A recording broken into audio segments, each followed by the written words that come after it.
This is the Big O Show. This is the Big O Show. Oh, there we are. We are back and ready to go. How you feeling, my man? You feeling good? I'm all right. All right. Yourself?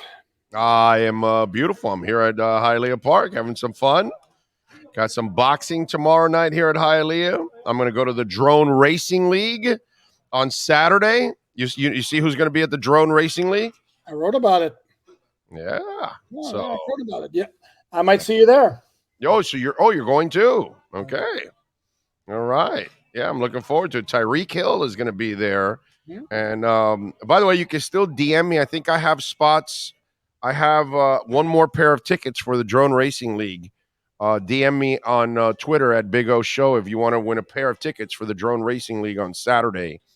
It's going to be really cool. I'm looking. By the way, it looks like a great event. It looks very cool. I saw the promo video. It does look very, very cool. Like you would think drone racing, whatever, boring. Or the way they have it designed, it looks really, really cool, man. And I'm a crypto guy, so Alzugaray is the lead sponsor, and I got a nice old bag of Alzugaray. I'm a big believer in that company. So I'm looking forward to meeting the people, obviously, that I've already been dealing with the Drone Racing League, but also meeting the Alzugaray people. And we'll see. I'm not surprised that Tyreek would be interested in something like this. Yeah, no, it's like you mentioned in the press release. Like I said, I wrote about it this week. You mentioned in the press release, like he's a fan of tech stuff, and he's a fan of speed, very obviously. So it's a good combination for him. And he's on the ball. He's also doing, as I wrote in my story, he's also doing the same event, same fundraising event that Tua did last year at Lone Depot Park, where they interact one-on-one with fans. He's doing it in May. Obviously, with Tua, it's catching a pass from Tua. With Tyreek, it's throwing a pass to Tyreek. So, right. But all the details of that are in my story on alldolphins.com. That's it. Alldolphins.com, where he produces 177 articles a minute. So go check it out. Make sure you bookmark it there at alldolphins.com. Your thoughts on the additions of Ronaldo Hill? It's a good addition.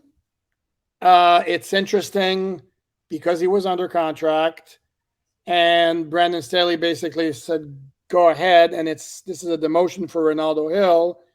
And very honestly, if Ronaldo Hill was a complete kick-ass defensive coordinator for the Chargers, Brandon Staley probably would have said, "Sorry, bud, you need." Or Brandon Staley really runs the defense, so he doesn't really. Well, true. Probably. That's a fair point. But here's the thing, though, and he was hired in the capacity of defensive pass game coordinator, and the Chargers' rankings in those two areas the last 2 years were like 7th and 12th in pass defense. They were horrible against the run both times, partly because their personnel up front is really bad. But they did a good job against the pass, and they did a hell of a job against the Dolphins passing game when they played at SoFi Stadium in November. And by all accounts, Ronaldo Hill had his hands deep into the game plan that produced that performance. So, no, and it's a guy who's got vast experience as a player, as a coach. So it's a very solid hire. I'm curious as to what it does to Sam, because Sam last year was cornerbacks coach / passing game specialist. Does that title get removed? I don't know. Chances are they're going to work, in collaboration anyway. But yeah, no, it's a very solid hire. I mean, you're looking at a pretty guy with a lot of experience and a good resume to a position that's, below your DC. So no, that's very good. Yeah, and I wonder also if Ronaldo sees the writing on the wall and says, yeah, he just signed a 3-year with a 4-year option.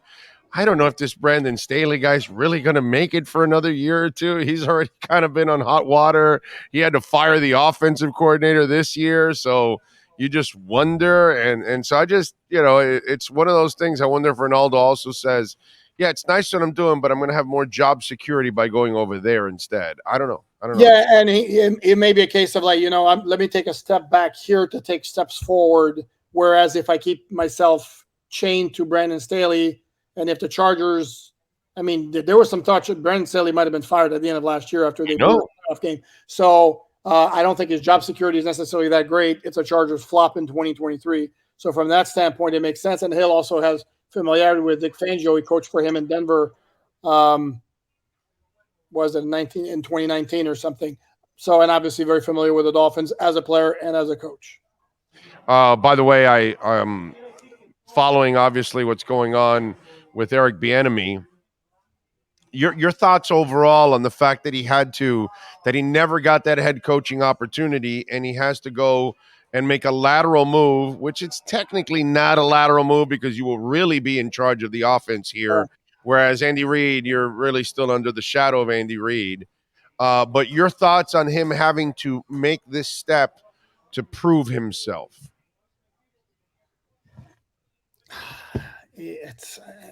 I don't know. I mean, on the one hand, the argument in Bieniemy's favor was that if we're going under the premise that it's Andy Reid's offense and he's the brains behind everything there, well, that didn't stop Matt Nagy from getting a head coaching job with the Bears, right? Which he flopped.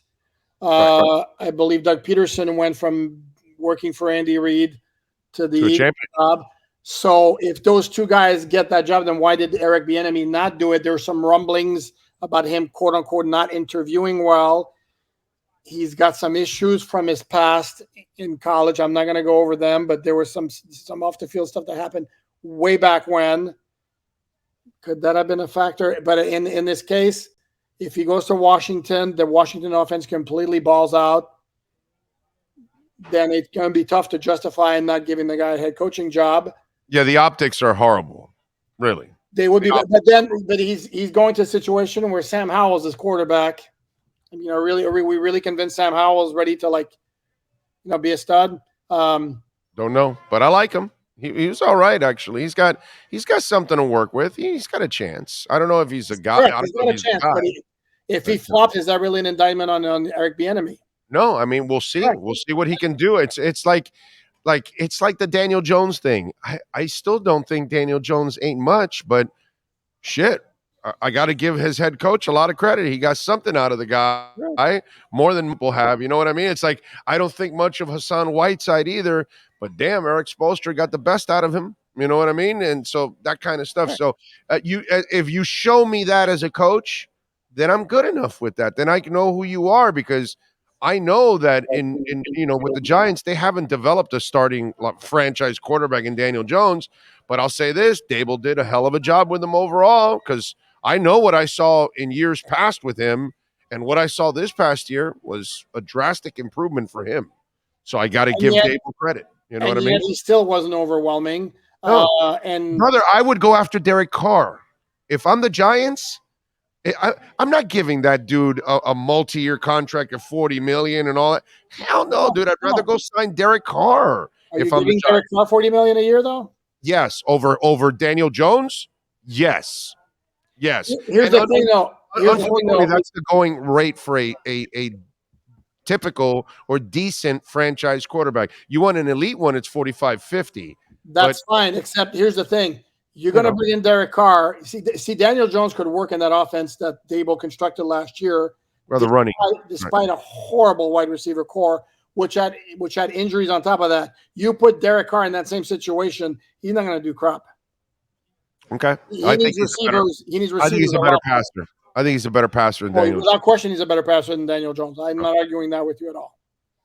Yeah. I would rather pay Derek Carr the multi-year deal than Daniel Jones. That's all I'm saying. If I'm the Giants, if that agent's coming at me with $40 million a year from Daniel Jones, I'm like, yeah, no, dude, thanks, but no thanks. I'm out of here. I'm going at least to Derek Carr if I have to. You know what I'm saying? Yeah, but they don't even have to. They could just franchise Daniel Jones if they want. That's like $32 million. Is it that much? Is that what it is? I think that's what the one rate for the franchise tag for a quarterback. So. Are you expecting the Dolphins to franchise tag Tua Tagovailoa? You keep doing the same thing to me. He's not eligible for the franchise tag. He's under. I'm sorry, the fifth year option. Remember, I told you it was 50-50.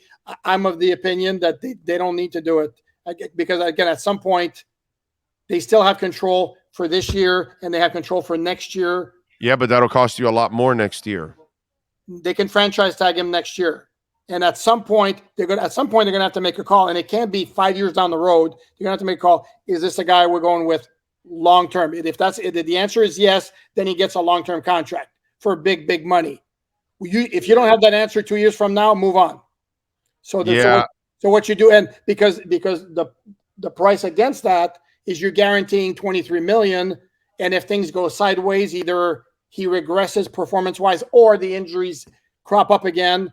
Yeah, that's the only thing I'm worried about. I'm not worried about regression. Okay, that's fine. But then even then, you're stuck paying $23 million. Basically, again, when you still have 2 years of control before. I know, but Doggy, if he balls out, you're only paying $22.5 million. Whereas if he balls out and then you got to give him a new contract, now you're going to pay a lot more. I know you can manage that first year and lower the number and not have. You could probably have even a much lower number than 22. But your back end numbers are going to be really, really big from that moment on. Whereas the 22 is very manageable because and I know the cap will go up another 10 or 15 million next year. So that kind of will offset that.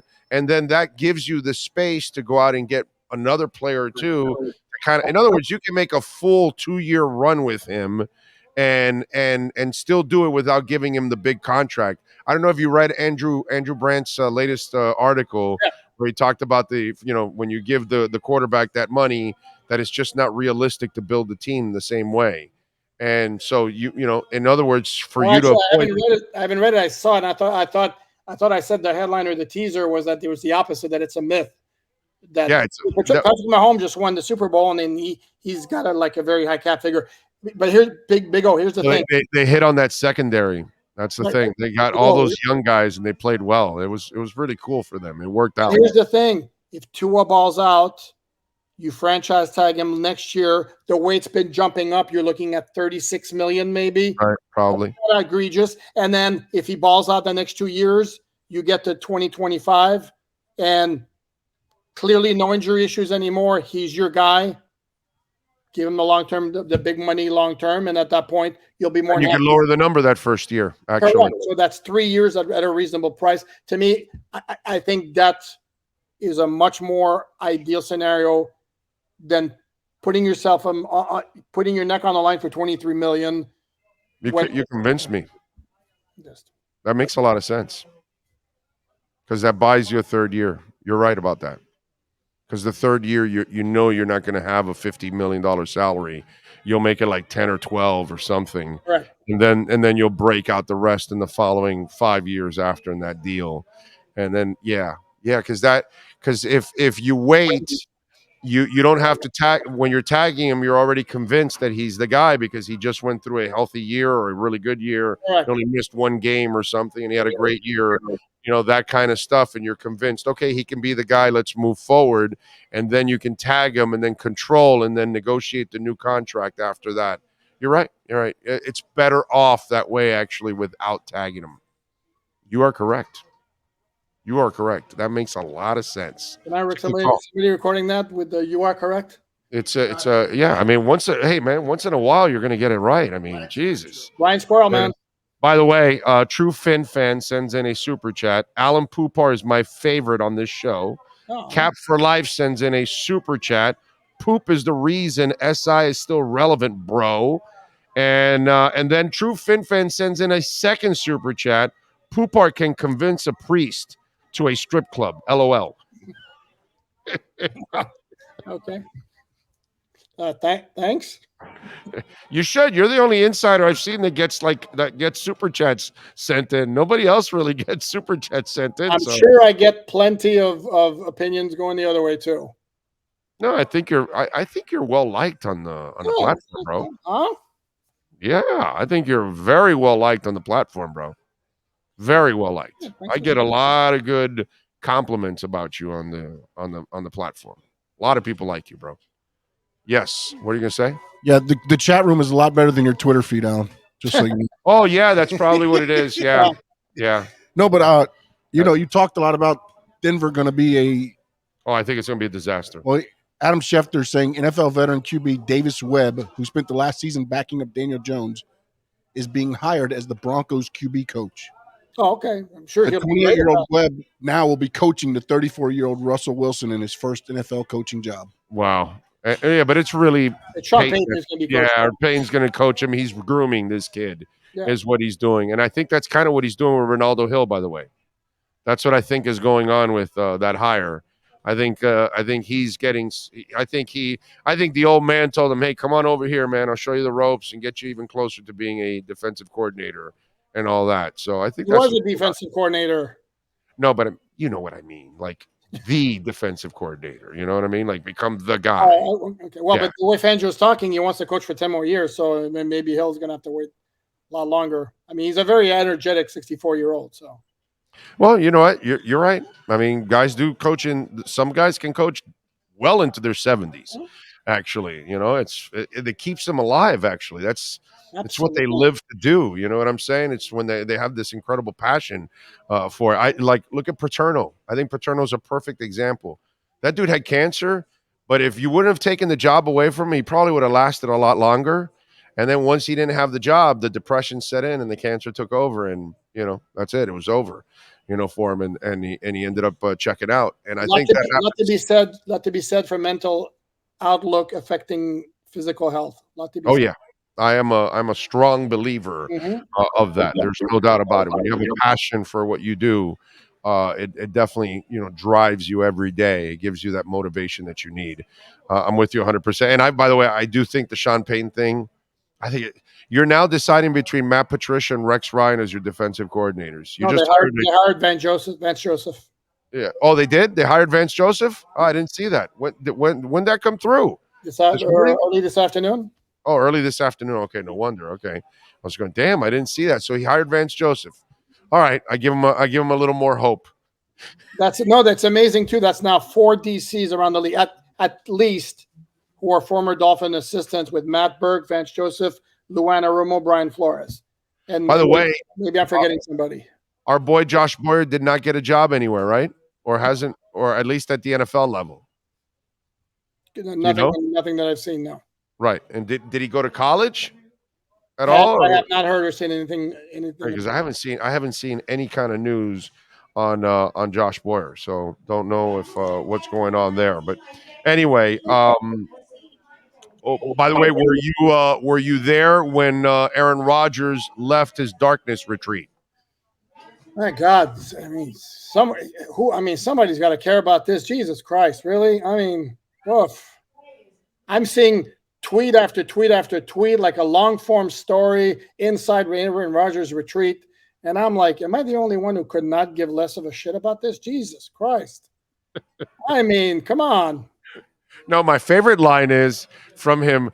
Oh, I have several friends that have done it, and it's done wonders for him. I'm like, who do you hang around with, bro? Like Miles Teller he hangs around with. God, several friends? Like Big O, the actor Miles Teller. You know who I'm talking about? No. Whiplash. Oh, yes. Okay. All right. He's buddies with him. He was in Hawaii with him a few years back when he was with Shailene Woodley. Okay. All right. I guess maybe that's one of Is he a retreat guy? Because I was thinking he hangs around with bears because they like to go into a cave and hibernate. So I figured, okay, maybe that's what it is. No. He hangs around with a bunch of bears, and they, that's kind of what it is, hibernation. So all right. Good stuff. So to answer your question, no, I wasn't there when he got out of his retreat.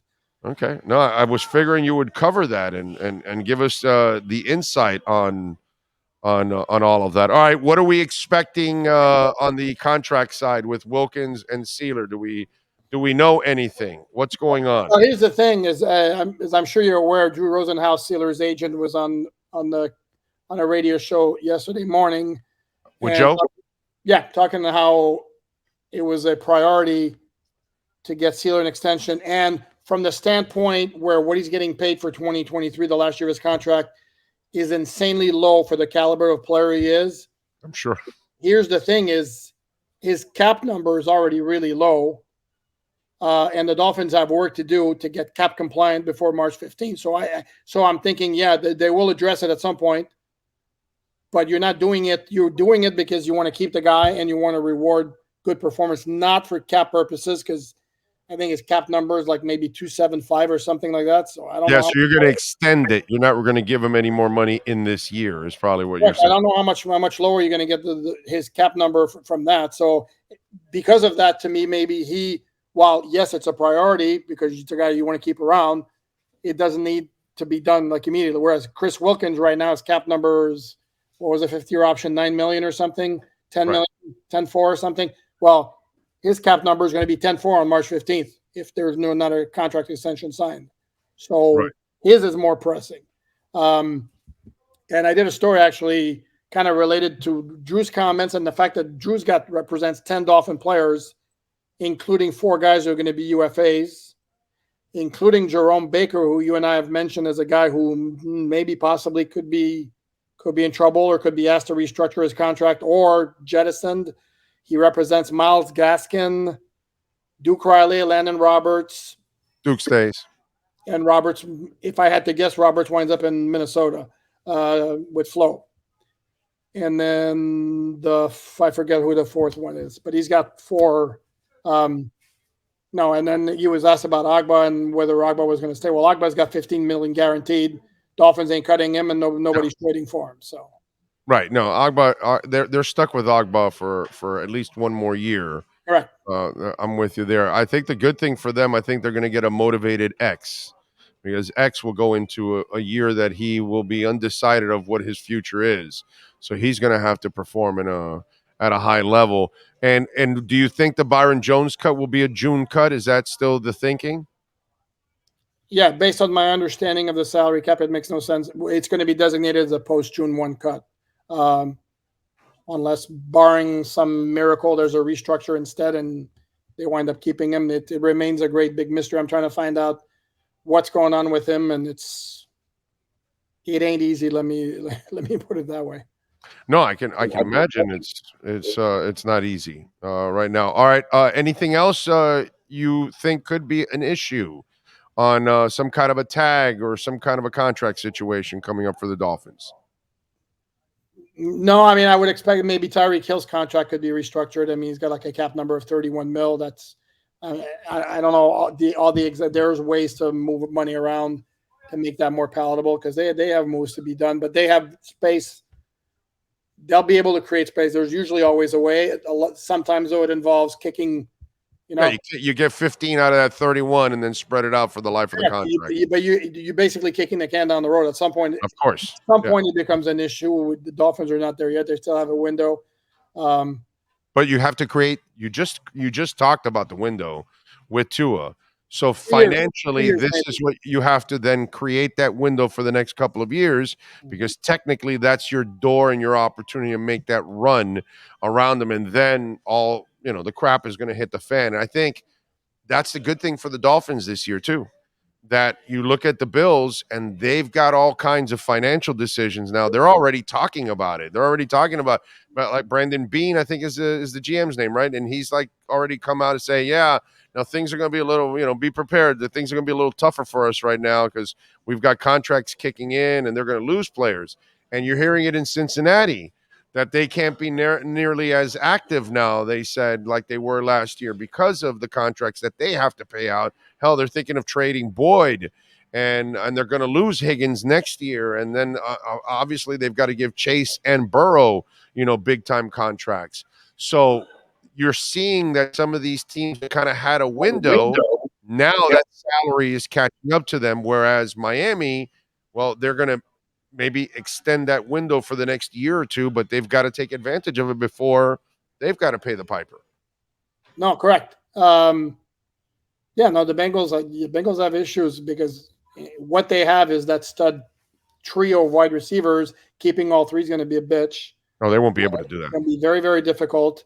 They have Jesse Bates, who at times can be a dynamite safety. Buffalo's got Jordan Poyer, Tremaine Edmonds as free agents.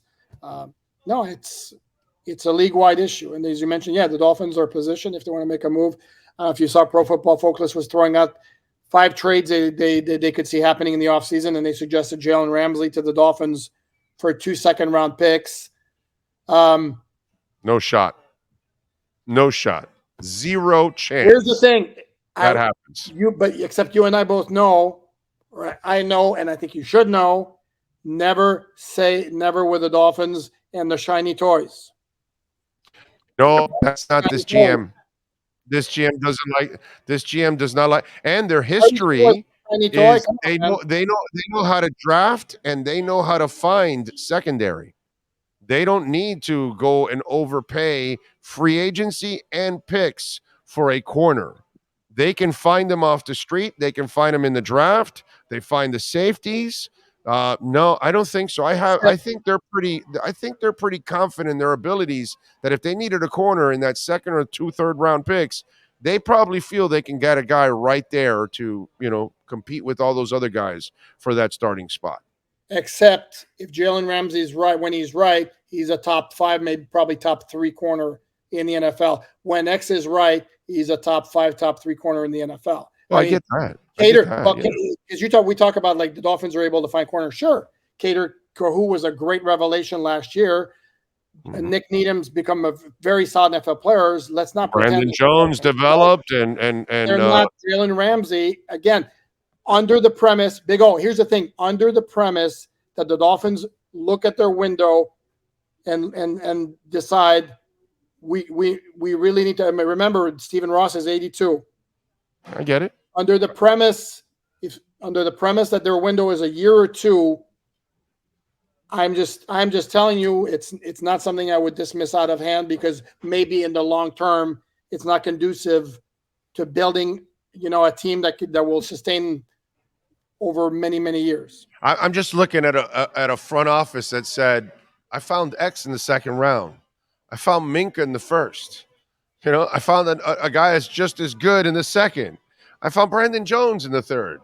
Found Nick Needham off the street and Cater Kohu off the street. And hell, Trill Williams was developing into a nice little player off the street.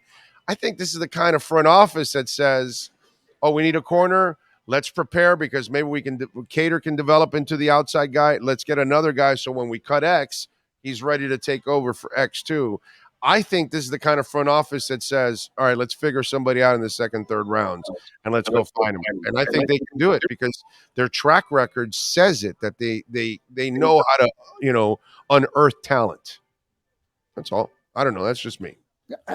You make a valid point, but again, I'm going to go back to... It's kind of like the running back thing. Oh, no, they're going to go get Saquon. No, bro, look at his history. They're not getting Kenyon Drake is his highest draft pick. He doesn't do that. He doesn't go. He gets a Jeff Wilson that's cheap, and he gets a Mostert that's cheap, and he gets, a Gaskin that's cheap, and an Ahmed that's cheap.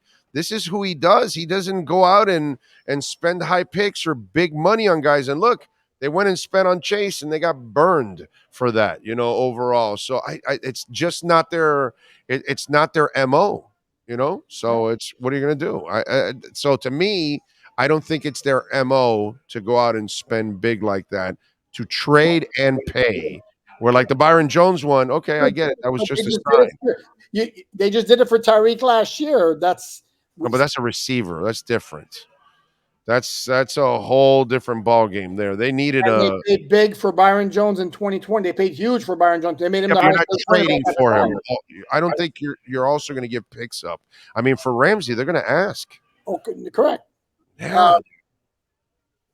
But again, it may be a case where the Rams want to get rid of that salary, and maybe they don't ask for as much as a guy's value is. Again, when he's completely right, he wasn't at his best last year. He still made the Pro Bowl, whatever that means. But again, to me, I think there's merit to the idea of this is a team that's looking at, they've got a window year, 2 years, and they may want to go for it, especially with an owner that's not getting any younger, who really would love to make some noise in the playoffs.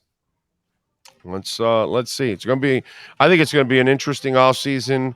I know they don't have a lot of material to trade for, but I think they have enough. They can create enough cap space. They have enough picks at the higher end with a second and 2/3. They can find some impactful players there. I think they've got more than enough resources to kind of tweak this roster and make it better. Do you agree or no, or don't? Yeah, but here's the thing, and where I would caution against, well, because you mentioned they had 2/3. Well, they had a third last year who couldn't see the field. So, Fine. yeah, but generally speaking, your third round picks not logically is not making a huge impact as a rookie.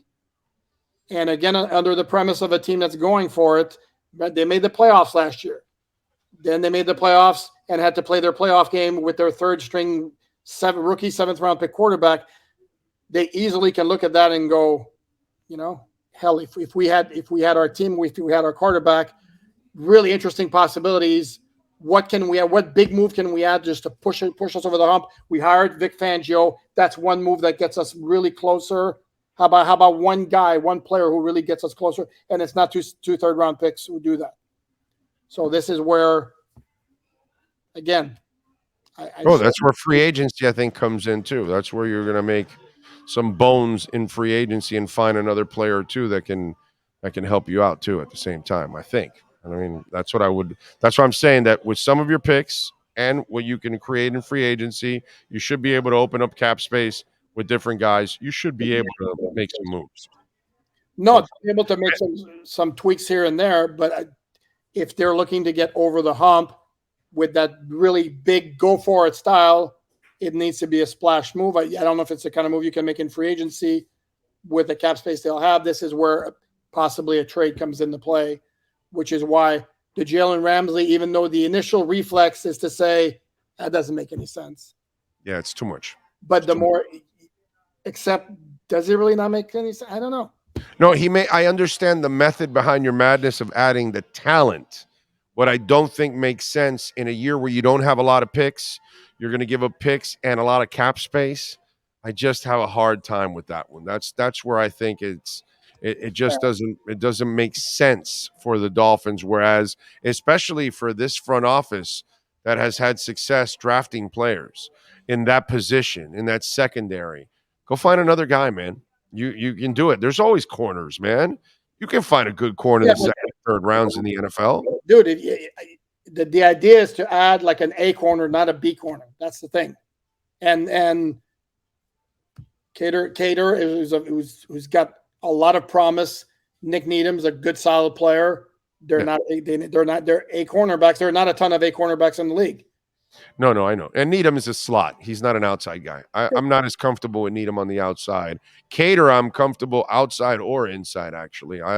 His skill set really, I think, carries really well on either side.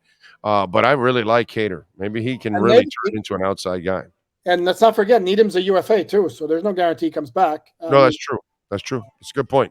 The good thing is the injury will now – not allow him to ask for what he could have gotten in the open market, and that's the only break that the Dolphins do get. It's good news for the Dolphins. It's good news for Needham. Rams and 9-time All-Pro Bobby Wagner mutually agreed Thursday to part ways. Rams need more cap space, and Wagner wants to win. Will now be a notable part of the free agent class. Is that the middle linebacker that the Miami Dolphins get?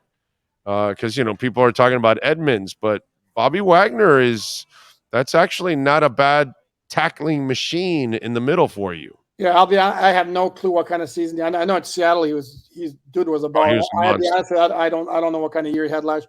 I'll have to reach out to somebody with the Rams, find out what kind of season he had. Yeah, that's true. Yeah, I don't know exactly how good he was, but that is one guy, man, that I know he's got a lot of mileage on him. He does. At this point. So who knows? All right, what are you working on alldolphins.com so the fan base can go check you out, my friend? Everything and anything. I already have 2 stories up today. I did something on Mike Gesicki heading into free agency. Very cool the way I don't know if you checked him out on social media. He's like very cool, very loosey-goosey, not a care in the world. And he was responding to the comment from Caleb Williams, a Heisman winner, who was saying that right now he'd like to play for the Dolphins and throw to Tyreek Hill, Jalen Waddle, and Mike Gesicki. And Gesicki on Twitter was like, "Really? I'm not gonna be there." He's like, "Yeah, I'm actually checking out what to do with my condo lease." So I wrote about Gesicki, and then I wrote something else earlier today. And for some reason, maybe because I'm old, I forget what it was. It was very good, actually. I think if Gesicki's smart, he makes it an Airbnb. There you go.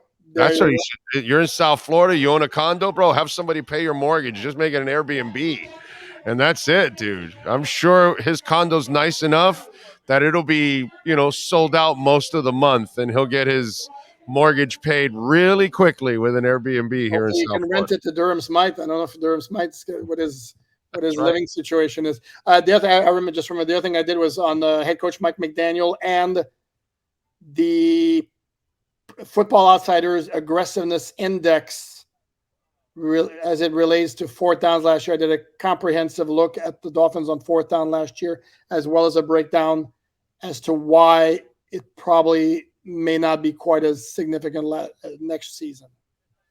Okay. All right. So check it out. Go to alldolphins.com. Make sure you bookmark that, because if you don't, you're really not officially a Miami Dolphins fan until you do that. And follow this man on Twitter at Poupart NFL. Alain, as always, thank you, my brother. We'll talk early next week, and we'll hang out over at the Combine, my friend. Appreciate you. Sounds like a plan. You have a good weekend. You got it, buddy. Be good. There you go. Alain Poupart, baby. He's ready like I am for those stuffed garlic rolls with cheese and pepperoni. Are you listening to me, Sean? Stuffed garlic rolls. Yeah, you're not getting any of them. That's right. Unfortunately. Next year, maybe we'll drag your ass to get cold over there. I don't know, man. You don't really need to go to the Combine one. That one is like, you know what you'd do? You'd stay at our pad and then go downstairs to eat somewhere and then go right back up again and work, and that's it. That's what you'd be doing the entire time. I'll be the one out in the bars at night walking around. Oh, man. I said yesterday here, said it several times before, I don't want anyone else to come here. Give this team and staff health, and we can beat anybody. I'm with you, true Fin fan. That is, by the way, our EJDconstruction.com Miami Dolphins report.